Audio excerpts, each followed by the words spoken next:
Big TV భక్తి సమాచారం WhatsApp ఛానల్లో జాయిన్ అవ్వండి. అన్ని విశేషాలు ఎప్పటికప్పుడు తెలుసుకోండి.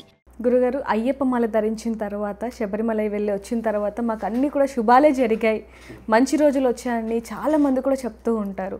ఇంకా ప్రతి సంవత్సరం కూడా వేస్తూనే ఉంటారు. అయితే ప్రతి సంవత్సరం వేసే క్రమంలో ఒక సంవత్సరం పొరపాటున వేయలేదు అనుకోండి, తర్వాత సంవత్సరం వేయచ్చా అంటే ఏం చెప్తారు? నా జీవం ఉన్నంత కాలం నా ఎదలో కలిగెను అయ్యప్ప నామం, హరిహర సుతుడే నా ఎదలో పీఠం వేసెను చిరకాలం. ఏమండి, మాల వేసుకున్న ప్రతి ఇంటిలో మంచి జరుగుతుంది, చెడు జరుగుతూ ఉంటుంది. ఒక శుభం, పెళ్ళి జరుగుతుంది, సంతానం అవుతుంది, మరణాలు కూడా జరుగుతాయి. అందుకని మానేస్తామండి. భగవంతుడు ఏ ఒక్క క్షణం కూడా లబ్డప్ని ఒక హృదయాన్ని ఇచ్చాడు కదా. మనం పుట్టినప్పటి నుంచి మరణించేంత వరకు నేను ఒక 2 నిమిషాల తర్వాత అలా వెళ్ళొస్తాను రా అని ఎప్పుడైనా వదిలేసి వెళ్ళాడా? కాపాడుతున్నాను. కాబట్టి ఆ నామం ఉంటుంది, ఆ స్వామివారు మీతోనే ఉన్నారు. అందుకని మీరు వెళ్ళకపోతే ఏదో తప్పు జరుగుతుంది, ఏమో అయిపోయింది అని ఊహించుకోకండి. అలాంటిది ఏమీ జరగదు, అలాంటిది ఏం తప్పు లేదు. ఎన్నిసారైనా వేసుకోవచ్చు, ఎన్నిసారైనా రావచ్చు. ఒక ఉదాహరణకి ఎన్నిసార్లు వేసుకోవాలి, ఇది ఒక క్వశ్చన్ కూడా ఉంది కదా. ఏమైనా ఇప్పుడు మీరు భోజనం చేస్తారు కదా, భోజనం చేసినప్పుడు ఏం చేస్తారు? పచ్చడి అన్నం, పప్పు, కర్రీ అన్నం, సాంబార్ అన్నం, మజ్జిగ అన్నం, ఒక పిడికెడు ఒక ఫస్ట్ ముద్ద తీసుకుంటే తింటూ ఉంటాం. అందులో ఎన్ని మెతుకులు వస్తాయండి? ఒక పిడికెల్లో ఎన్ని మెతుకులు వస్తాయి? ఈరోజు ఇన్ని గ్రైన్స్ నేను లెక్క పెట్టుకొని వంట చేసుకుంటా అంటారా? ఆఫ్టర్ ఆల్ తినే తిండికే ఒక లెక్క లేకుండా తింటున్నాం. స్వామివారి దీక్ష తీసుకోవడానికి ఒక లెక్క కావాలా? ఒకసారి మిస్ అయింది, ఒకసారి మిస్ కాలేదు, దానివల్ల దోషం తగులుతుందా? అయ్యప్ప పనిష్మెంట్ ఇవ్వడమేనా ఆయన పని? కనీసం ఇలా అన్నా నన్ను గుర్తుపెట్టుకున్నావు కదరా నాన్న, నిన్ను కాపాడడానికే నేను ఉన్నాను, నువ్వు పడిపోకుండా ఉండడానికే నేను ఉన్నాను అని చెప్పి నీకు తెలియట్లేదు, నువ్వు నటిస్తున్నావు, నేనేదో చేసేస్తున్నాను, నిన్ను కింద పడకుండా. ఇక్కడ ఏం చెప్పాడు?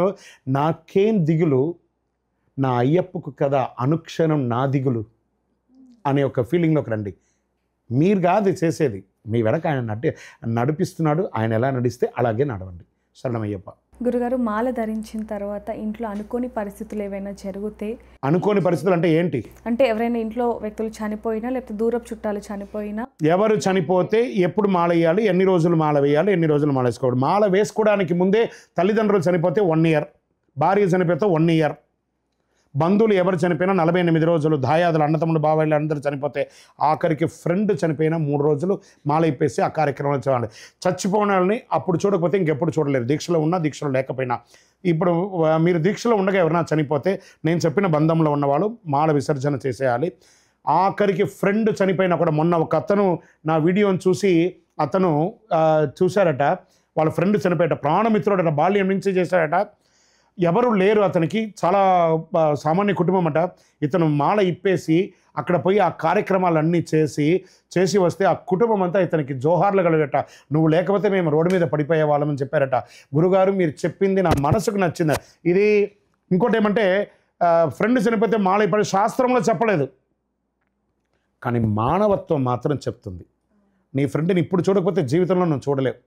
వాళ్ళ తల్లిదండ్రులు అంతా దిక్కులేని వాళ్ళుగా ఉన్నారు కదా, వాళ్ళకి పోయి నిలబడి అతను చెప్పి, గురుగారు 3 రోజులు అయిపోయిందండి, నేను ఇప్పుడు మాల వేసుకోవచ్చు అంటే, ఆ 11 రోజుల కార్యక్రమం కూడా అన్నీ చేసేసి నువ్వు మాల వేసుకొని చెప్పాను. ఎంత ఆనందపడ. కాబట్టి చనిపోయిన వాళ్ళు ఇలాంటి కార్యక్రమాలు చేసుకోండి. భార్య చనిపోతే కూడా 1 ఇయర్ అండి, కాబట్టి అప్పుడు ముందే మాల వేసుకోవడానికి చేసుకోండి. మనవడండి, మా తాతగారు చనిపోయారు, మా నాన్నమ్మగారు చనిపోయారంటే 48 రోజుల తర్వాత ఆ మనవడి మాల వేసుకోవడానికి అధికారం ఉంది. మాలలో ఉండగా అంటే ఇంకా సమయం ఈ 48 రోజులు అయిన తర్వాత దీక్ష సమయం ఉంటే వేసుకోండి, 48 రోజులు ఉండాలి. లేక మధ్యలో నేను 36 రోజులు ఉన్నానండి, చనిపోయారండి, నేను ఆ కార్యక్రమం అయిన తర్వాత మాల వేసుకుంటే ఆ 36 రోజులు కలిసి వస్తుందంటే నో వే. ఒక్కసారి మాల ఇప్పేశారంటే మళ్ళీ మాల వేసుకున్న రోజు నుంచి 48 రోజులే లెక్క. కాబట్టి దీక్ష పాతదంతా ఉండదు. నిన్న తిన్న తిండి ఈరోజు మధ్యాహ్నం తినకుండా ఉంటామా మనం? నిన్న తిన్నారు కదా అని అంటారా? కాదు కదా. మళ్ళీ ఈరోజు ఫ్రెష్. శరణమయ్యప్ప. గురుగారు, కన్యస్వాములు చాలామంది కూడా కన్యస్వాములు మాల వేయాలి అనుకుంటారు, వాళ్ళు ఏ విధంగా వేయాలి అంటే? కన్నేస్వామి నీకు ఎన్నడు దొరకని దివ్యానుభూతి కలిగేనే, ఏదో తెలియని దివ్యావేశం.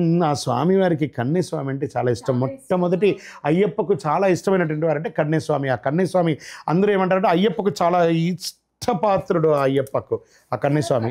ఆ కన్యస్వామి అంటే మొదటిసారి మాల వేసుకున్న వాళ్ళని కన్యస్వామి అంటారు. ఆ కన్యస్వామికి అంత సాక్షాత్ అయ్యప్ప స్వామి వారి యొక్క సంపూర్ణ వీక్షణ ఆ కన్యస్వామి మీద ఉంటుంది. కాబట్టి ఆ కన్యస్వామి అంటే చాలా ఇష్టం. వారికి ఒక దీక్ష, వీరికి ఒక దీక్ష కాదు, మాల వేసుకున్న ప్రతి ఒక్కరికి దీక్ష is same. A+B² is A² + B² + 2ABA. అది ఎవరికి మారదు. కానీ కన్యస్వామిని ఎవరు దూషించకండి, కన్యస్వామిని బాధ పెట్టకండి. ఇంకా భోజనం చేసేటప్పుడు కన్యస్వామి ఎక్కువ తిను అని చెప్తాడు. వాడి ఎక్స్ ఉంటుందో, XL ఉంటుందో, XXL ఉంటుందో, 4XL ఉంటుందో, వాడి పొట్ట ఎప్పుడు ఉన్నదో ఇప్పుడు కూడా అదే పొట్టే ఉంటుంది. కానీ ఈరోజు మాల వేసుకోగానే 10XL మారిపోదు. మన సొమ్ము అయితే మనం పెట్టాలి, కానీ మంది ఇంట్లో పోయి ఆ గిన్నెలో నుంచి తీసుకొచ్చి కన్యస్వామి తిని పెట్టకూడదు.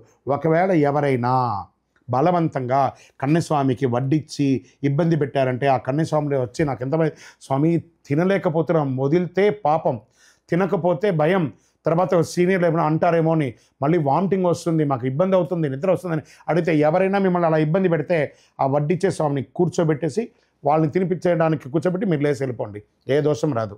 బలవంతం చేసిన వాడిదే తప్పు, కానీ కూర్చున్న కన్యస్వామిది కాదు తప్పు. శరణమయ్యప్ప.